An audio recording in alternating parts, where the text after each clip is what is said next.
All right, great day to be involved. I thought our team showed some resiliency. We found a way to win, and we talk about, playing winning football and all the things that happen throughout the course of a game. And a game can be decided by 2 or 3 plays, but you never know which 2 or 3 plays they're going to be. And I thought our kids showed some resiliency.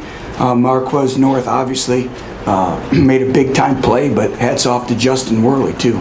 He was poised, stood in the pocket, and then Mike Pilardi.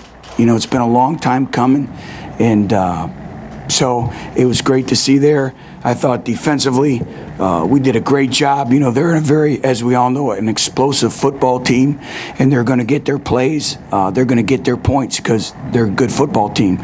But again, defensively, third downs, I thought we did a really good job. We talked about having to play extended plays on offense. We wanted to get to the 5th, 6th, 7th, 8th play of drives, and we talked to our players all week long about getting that, making conditioning a factor. And I thought our kids embraced that. I thought they did a great job. So it's just the next win.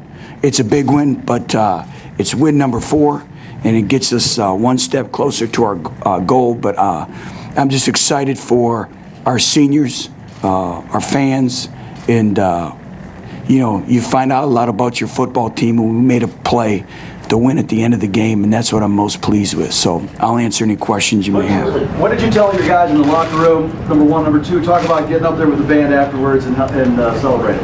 Well, we're on fall break, and the crowd was outstanding, and this is a great home field advantage. Our fans are incredible. Thank you to the students that stayed, and our band is a part of us. And so to be a part of that, and that was a way of saying thank you.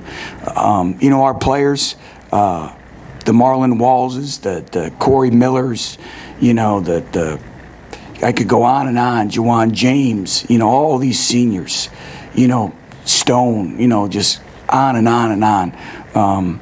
I let them enjoy it, and celebrate it. And, we believe, we believe in the way we train. Obviously, being in the SEC, it doesn't get any easier. We all know what's up next week. But I'm just really proud of our players and the leadership and all the things that they've been through. And they haven't wavered. They haven't flinched one bit. Obviously, it speaks to the defense, Coach, but only scoring 6 points in the second half and still being able to come out with the win. Well, defensively, I thought we played pretty well all game. We got to get the quarterback runs, but Connor Shaw is a talented quarterback, and we knew that coming in. So we talked about being resilient. We got to improve greatly in our tackling. We didn't tackle very well, and I don't know if that's coming off the work week, the bye week, I don't know, but we got to get some things improved immediately. But, I thought for the most part our special teams did a great job. And, they're a top 10 football team, so they're going to make you earn everything that they get. Which was simply faith in your defense there with about 3 minutes left before midfield when you yeah. What went into your Well, we had all 3 timeouts. And, just like the first half, we played the field position game. And Mike had been doing such a great job with his pooch kicking that, I figured we got all 3 timeouts. Let's try to pin them down there. All we did was we needed a field goal to win, play the field position. And I've been in that scenario a number of times as a head coach. And so it was all thought out. But our kids got to make plays. And we found a play. But the thinking was, pin them down, play the field position game, force a 3-and-out. Shaw was out, so their backup quarterbacks in the game have unbelievable faith and trust in our defense. We knew they'd run the football and play the field position game. And now, instead, if you go for it on 4th and 3, 4th and 4th there, that's basically an all or nothing play. You're rolling the dice. And if you don't get it, they have the ball at midfield. They get a first down or 2. Game's over with. So I was going by the percentage game, and our kids executed and did a great job. You noted that you just needed a field goal. You had confidence in Mike. And how far out were you confident in sending Mike out there for the game winner? His range has been anywhere upwards to 50, 51. And, Mike and I were in line at dinner last night, and I looked at him because he told me he was going to have the game winner at Georgia. So I looked at him this time. I said, "You got the game winner tomorrow, right?" And looked at me and said, "I got you, Coach." And he's performing exceptionally well for us. You talk about Justin really maturing. What really turned the light on for him the last couple of weeks? He's playing more to win versus not to lose. Well, I think first of all, the players around him. You know, the quarterback gets a lot of attention, but I think our guys out on the perimeter, you know, have really stepped up. You know, again, Marquez North, Alton Howard, you know, those guys made some big plays for us today. And we were down Josh Smith, you know, who was ill and tweaked his hamstring. So I think the players around him are making plays. And I said it, he's going through that maturation phase of being a starting quarterback day in and day out. People don't realize the mental grind that it is through the course of a long season. Every week is a new week. Every week is a new life in the world of football. The game plan changes, the mental effort, the mental intensity that it takes, and it takes its toll. And I tell you what, he's playing with a lot of confidence and he's gritty. You know, he's playing with a lot of grit right now. I know you don't like to worry about what came before you, but this snapped a 19-game losing streak against ranked opponents. Does this have a chance to be a program-turning or program-changing type victory? Well, you're the first that brought that up. I had no idea. I don't really concern myself what's going on with the past. All I know is this is Team 117, and we're building our football program and getting it back. I think it helps in the matter of belief. You know, I thought our team, you know, took a valuable step forward 2 weeks ago, and it was gut-wrenching, but also our kids believed, and they built confidence. And confidence is a powerful thing. Belief is a powerful thing. And we have pointed to this game for a long period of time. And our kids were ready to go. We talked about inches.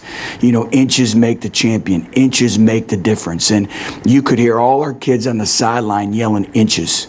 You know, and some people may think it's corny when we handed out those orange inch sticks at the end, I believe, of Tuesday or Wednesday's practice, but our kids believed in it.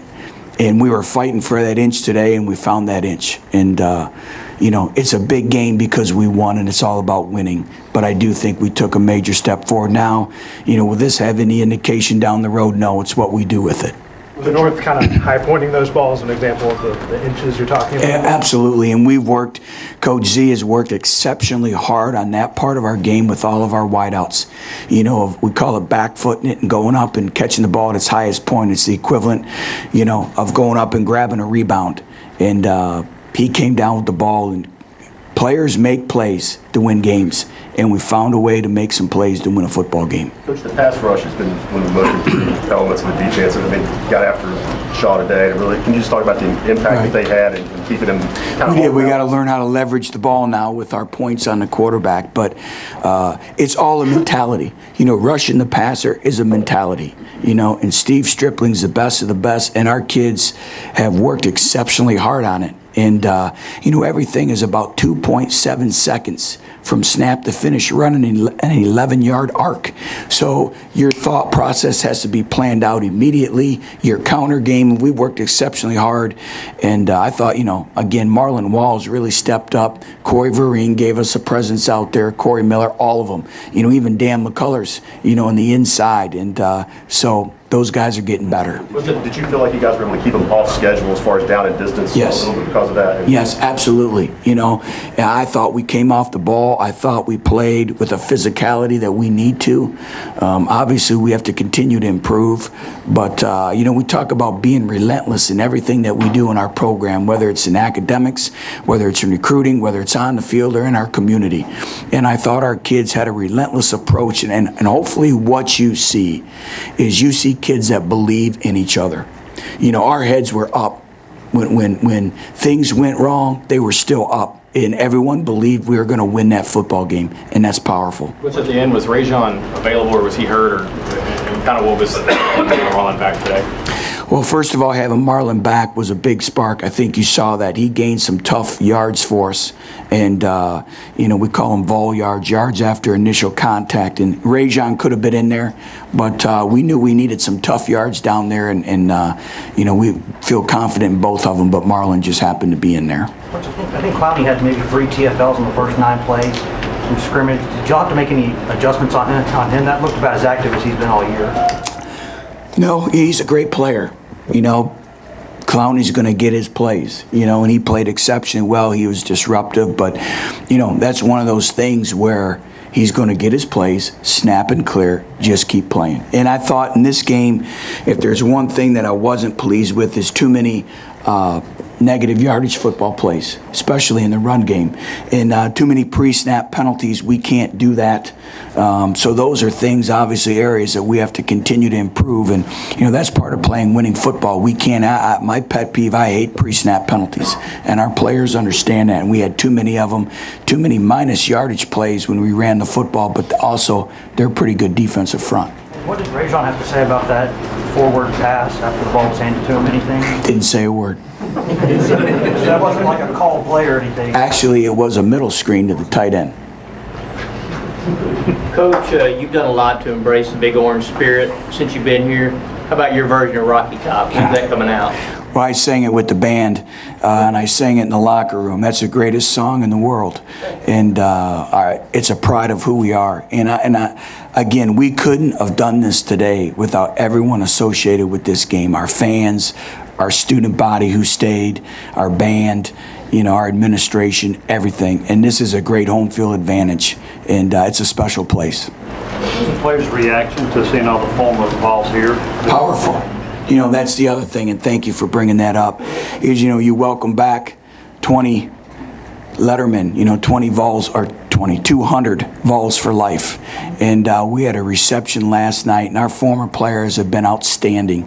And that speaks of commitment in the program. You know, we talk about a family, and once a Vol, always a Vol, and Vol for life. And Antone Davis did a tremendous job. And so that speaks volumes about our tradition and our togetherness when our former players come back. Have you done anything like that at any of your other stops, Butch? Have you had a weekend quite like this anywhere else? Not like this. You know, it's pretty special. You know, I get goosebumps when I see Jamal and Al and a lot of those guys. So I guess back to Marlon Walls, I know that he hadn't had a bunch of sacks earlier in his career. He's had some injuries and things. I know he kind of changed his body over the offseason. When did he start looking like a guy who could, you know, maybe get you 3 sacks a game? You know what? Marlon's been playing with a very high level of consistency really all year. And when you get sacks, they're usually team sacks. You know, is that, you know, it may be somebody pushes the pocket, you know, and it's second and third effort plays. And so Marlon's been one of those individuals who just continues to grind. You know, he works every day, and he gave tremendous effort today. Butch, have you seen Norton make those kind of big plays in practice? Yes, especially early in training camp.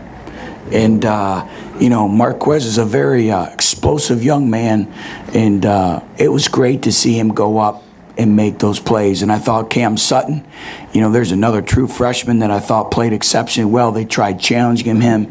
You know, he had another high point, you know, interception. And that was great to see as well. Were you using a spy quite a bit on Shaw? I'm sorry? Were you using a spy? Yeah, but, you know, it's difficult because everyone wants, like I told Coach Jancic, is you can